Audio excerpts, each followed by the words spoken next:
It's February 29, 1692, and another remarkable event is about to be uncovered by Arion, Rebecca, and Olly, the Retrospectors.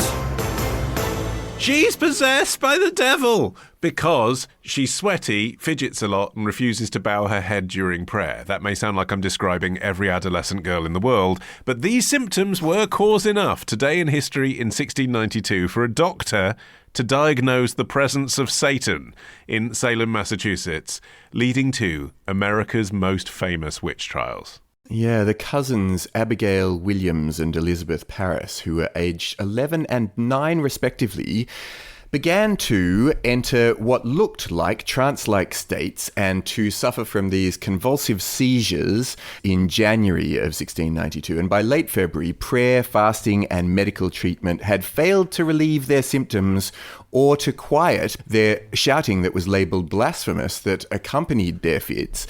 And pressured to explain what was happening to them, the girls then accused 3 other women of afflicting them via witchcraft. Yeah, I mean, Olly, I think you're really downplaying Abigail's misbehaviour. She once threw a Bible across the room. Although, to be fair, she also exhibited moments of hysterical repentance, floods of tears and apologies for her sinfulness. And honestly, all this behaviour feels like very understandable responses to living in a Puritan minister's household. Her father was the Reverend Samuel Parris.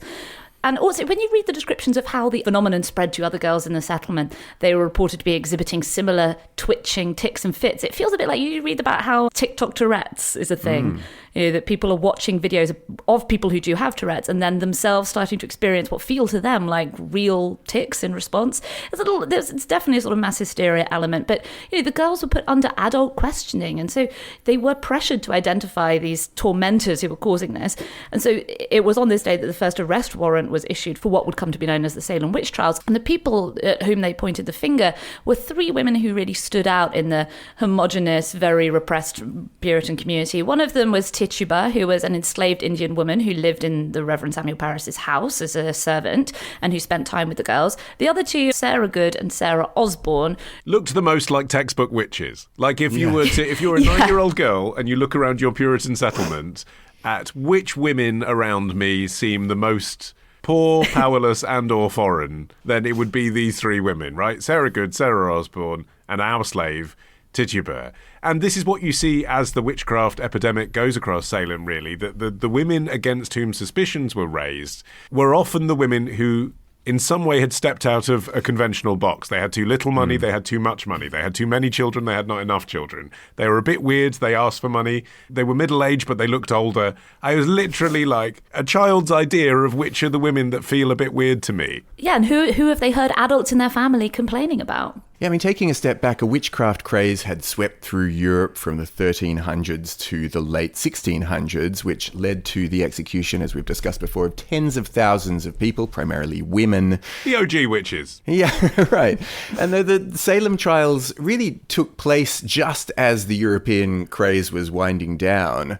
There's a bunch of local circumstances that do explain what went on to kind of lead to this, because in 1689, the English monarchs William and Mary initiated war with France in the American colonies, and that affected regions like upstate New York and Nova Scotia and Quebec, and the conflict forced a bunch of refugees into Essex County, and this real sort of influx of migrants strained Salem's resources. It kind of built up the rivalries that were existing between families, and controversy also began to arise around Reverend Samuel Parris, who was Salem Village's first minister in 1689.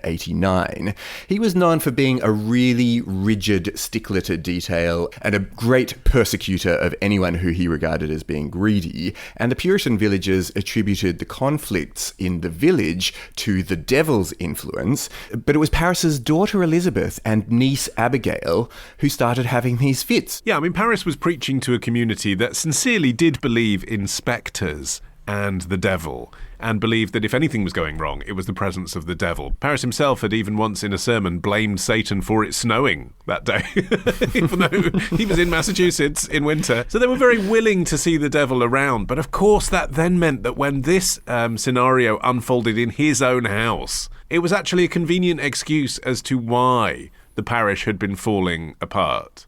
Here's the reason why a variety of things aren't going to plan, everybody, in the colonies. We have these unsatisfactory relations with the mother country. We have resources being strained to support everybody because of the devil. Look, the devil's here. That's why.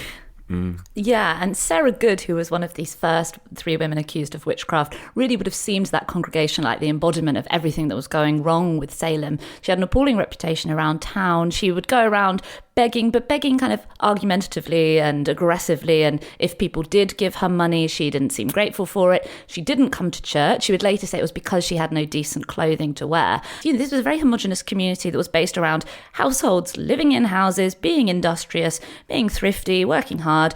Her family were extremely poor. Her first husband had been an indentured servant who died in debt, and she and her second husband, William, were still trying to pay it off. So with their young daughter, Dorcas, they were living this very unstable existence, lodging in spare rooms, often penniless, often being kicked out because of Sarah Goode's bad behaviour. I mean, her husband in court called her an enemy to all good.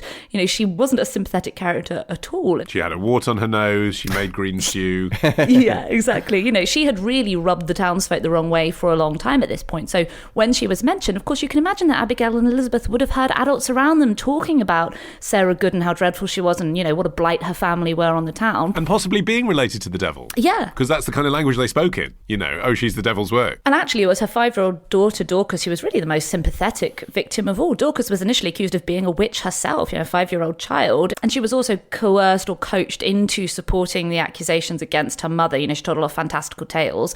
And Sarah Goode was ultimately hanged. Dorcas would eventually be released from prison, as a small child, but she was irreparably traumatized. She spent her adult life basically as a homeless drifter after this ordeal as such a young girl. Both Goode and Osborne claimed to be innocent, but Tituba confessed. She said, "The devil came to me and bid me serve him." She then had this really elaborate tale featuring images of black dogs and red cats and yellow birds and a tall man with white hair and so on.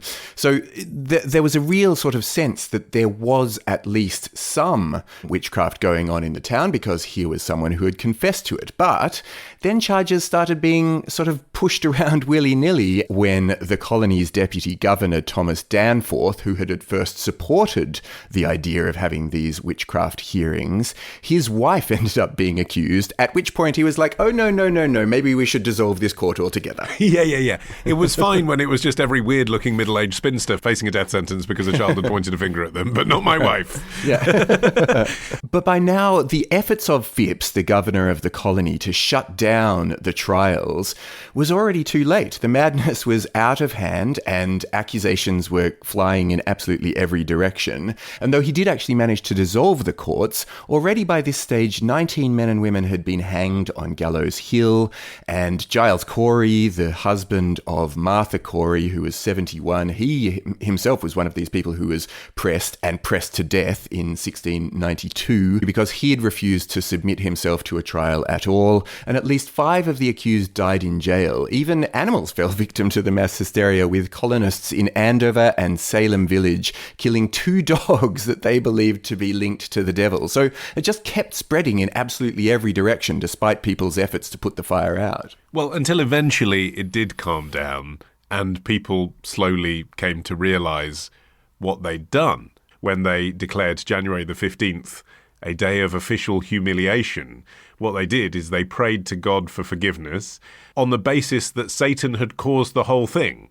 They recognised that was a mistake, but almost played down their own potential for control. Well, I think, there is a bit of a devil at the centre of all of this, and the devil was a Reverend Samuel Parris. I think this all originated from the fact that he was embarrassed that his daughter and his niece, who was under his care at the time, were exhibiting these, antisocial tendencies when they should have been model girls for the community. And later on, when Tituba, who actually did survive because she had kind of sung like a canary, she spent 13 months in jail because Samuel Parris wouldn't pay her jail fees. And a few years later, a Boston merchant called Robert Califf, who'd become, really passionately interested in the trials, he wrote a book denouncing the witch hunt. And he seems to have spoken to Tituba, who otherwise kind of disappears from the historical record. And he wrote, The account she since gives of it is that her master, i.e. Reverend Parris, did beat her and in other ways abuse her, make her confess and accuse her sister witches that whatsoever she said by way of confession or accusing others was the effect of such usage. So basically he had beaten her into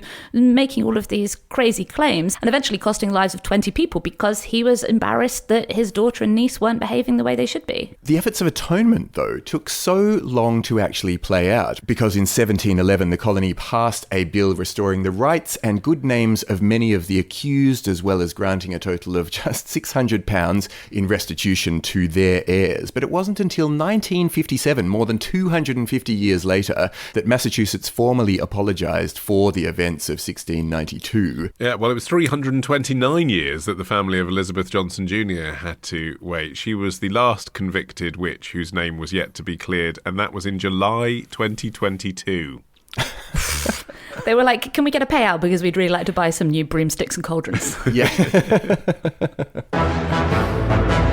Tomorrow.